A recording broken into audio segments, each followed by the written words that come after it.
Kamu sudah mendengar kasus gagal ginjal akut yang terjadi pada anak di 20 provinsi di Indonesia? Pemerintah melalui Kementerian Kesehatan juga telah melarang penggunaan obat sirup untuk sementara waktu.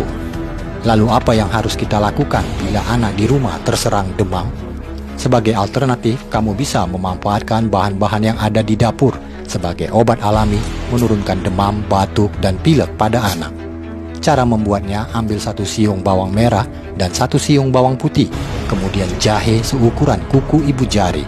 Cincang ketiga bahan tersebut, lalu masukkan ke dalam botol yang berisi madu.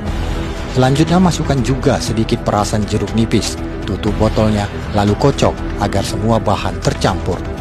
Diamkan selama 8 jam, lalu saring, dan sirup herbal penurun demam siap dikonsumsi. Untuk dosis, berikan 3 kali sehari sebanyak 1 sendok sebelum atau sesudah makan. Obat ini diperuntukkan bagi anak berusia 12 tahun ke bawah.